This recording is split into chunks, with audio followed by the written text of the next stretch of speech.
আমাজনের গভীর অরণ্যে নদীর তীরে ছোট্ট একটি গ্রাম ইনহাবি, যেখানে নিজেদের ইতিহাস ঐতিহ্য কেবল মুখে মুখে শুনে এসেছে প্রজন্মের পর প্রজন্ম। তবে এবার প্রথমবারের মতো সেই গল্পগুলো ফুটে উঠেছে বিশাল পর্দায়। ব্রাজিলের মানাউসে এ গ্রামেই চালু হয়েছে প্রথম সিনেমা হল, যেখানে নিজেদের ইতিহাস তুলে ধরার সুযোগ পাচ্ছেন তারা।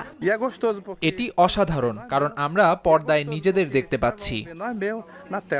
নিজেদের গল্প বলতে এই প্রকল্পের নাম দেওয়া হয়েছে সিনে আলদেয়া বা কমিউনিটি সিনেমা। মানাউস পৌরসভা, ব্রাজিলের সংস্কৃতি মন্ত্রণালয় এবং কেন্দ্রীয় সরকারের সহায়তায় পরিচালিত হচ্ছে এই প্রকল্পটি। উদ্বোধনী দিনে আদিবাসীদের নিয়ে নির্মিত 8টি স্বল্পদৈর্ঘ্য চলচ্চিত্র এবং একটি তথ্যচিত্র প্রদর্শিত হয়, যা পরিচালনা করেছেন প্রকল্পের সমন্বয়ক থাইস কোকামা।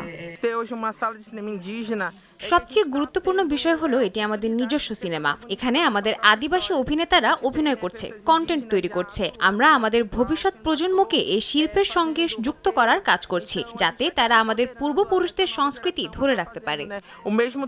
সিনেমা হল চালু হওয়ায় উচ্ছ্বসিত এখানকার বাসিন্দারা। টিকিট হাতে ভিড় করতে শুরু করেছেন তারা। রাতেও আকাশের নিচে শিশু থেকে বৃদ্ধ সবাই মিলে সিনেমা হলে যেন নিজেদের নতুনভাবে আবিষ্কার করলেন।